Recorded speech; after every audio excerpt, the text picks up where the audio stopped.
Hey everyone, welcome back to Shade Review. In today's video, I'm showing you how to easily replace your lenses on your Ray-Ban new Wayfarer sunglasses. So the first step, of course, is to actually buy your replacement lenses. Now, we don't sell them on our website because there's absolutely no profit margin in selling authentic replacement lenses, but I do recommend Amazon. Actually, they have really fast shipping and authentic replacement lenses for your Ray-Ban original Wayfarer sunglasses. But the first thing that we need to know before we actually buy the replacement lenses is the frame size. So you're gonna take a look here at the inner left temple of the frames, and we're going to look at this number right here. So the first number before the box is gonna be our lens size. So here we have 55mm lenses. So we're gonna go ahead and buy those on Amazon and then get back with you. One more thing I gotta mention before we get started is you gotta take a look at the frame finish that you have. Here we can see I have a matte finish, and this particular pair of frames I've owned for over 10 years. So you can see a couple little scratches here. And as these matte black frames age, they tend to scratch very, very easily. And when we are installing a replacement lens, it's definitely gonna wanna scratch right here on the rim. So be very, very careful.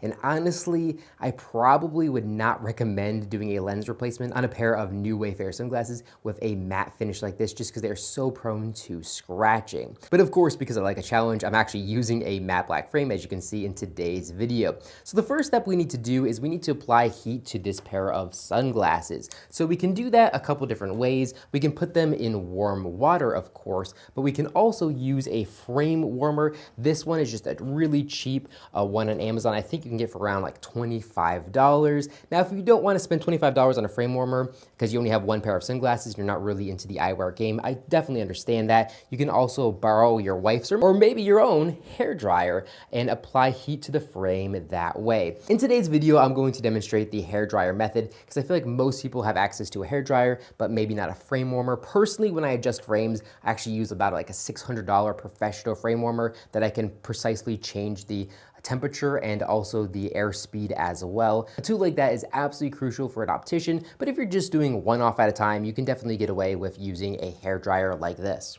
If your hairdryer has fan and heat adjustment settings, I recommend a medium fan speed and then a full hot heat adjustment. That's gonna work best. Let's go ahead and turn this on and kind of demonstrate how we want to warm the frame. So we're just gonna turn it on like this, and then we're going to very slowly kind of move the air around the sunglasses. So we wanna make sure we get the front and then of course the back as well. And what we're trying to do is evenly warm up the frame. That's gonna make this much, much easier. So you're probably gonna want about 20-25 seconds of air moving across the frame. And you don't wanna get too close because you're gonna actually kind of melt the plastic or mess up the matte finish. So you definitely want to stay a little bit far away, and you wanna keep the fan moving, that way you don't get any burned spots.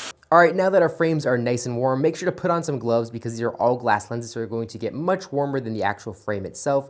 We're going to flip the sunglasses over and we're going to pull down on the frame that direction, and then we're gonna press out with our thumb like this. So we're just gonna pull and then press, and then with a decent amount of force, you're just going to press that lens and pop it out just like this. It's definitely gonna take a decent amount of pressure, but the better and more evenly your frame is actually warmed up, the easier this is to pop out. So definitely keep that in mind as well. And on the other lens, we're just going to reverse the process. And again, we're gonna pull this part down that way, and we're going to press the lens out just like this.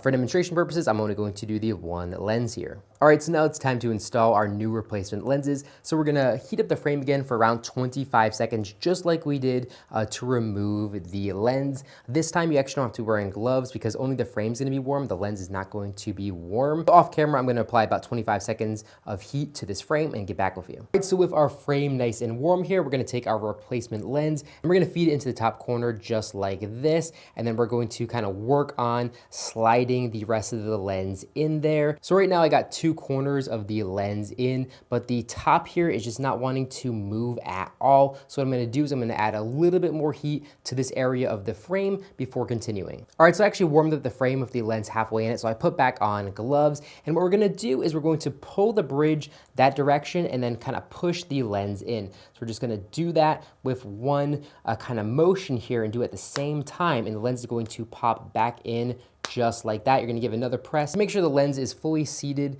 in the frame, and just like that, we have our new lens in. Now I know that happened really quick and my hands were kind of blocking the view to actually get the right angle, so I'm gonna demonstrate one more time without actually doing it. you want to have your hands here on the center of the bridge, kind of pinching it nice and tight, and you want to pull it again kind of in that direction away from where the lens is going to go. And then with your two thumbs here, you're gonna wanna kind of press the lens in with the tip of your thumb while you're pulling it in that direction. You also kind of want to pull the bottom down just a little bit if it's having a hard time go in the bottom slot. But here's where you're mostly going to want to focus. It really doesn't take too much effort, especially if the frame is properly warmed. So if you're having a difficult time doing this, I would definitely recommend adding a little bit of extra heat and making sure that the frame is fully warm. And it's gonna be pretty easy once you have it done properly. But just like that, we've replaced the lens. We're going to go ahead and repeat the process, of course, for the other lens. You want to do one lens at a time. You definitely don't want to do both of them at the same time because the frame's gonna get too cold before you can get to the other lens. All right, now here we have a close view of kind of the scratching that we did on the matte. So here along the rim, we can see it's a little bit shiny and not so matte. There on the bottom was actually already there, but maybe it's a little bit worse here. So when you look at them from far, you really can't see that it's ugly, but if you have a matte frame and it's around 10 years old, the matte finish comes off really, really easily. So definitely keep that in mind. Mine actually turned out pretty nice for the most part. Right there you can see where it did scratch the matte finish off. Now again, if I were doing this on my actual professional frame warmer, I'd have much, much better results because I could get the frame perfectly heated to my liking, where when I was using a hairdryer, I'm just not gonna get the perfect heat distribution that I would have liked to, but overall it didn't turn out too bad. But that's it for this video. If you enjoyed it, make sure to give me a big thumbs up down below, and of course, make sure to hit the subscribe button, and then you'll be notified every single time I put a brand new video, just like this one to our YouTube channel. Again, thank you so much for watching the video, and I'll catch you all in the next one.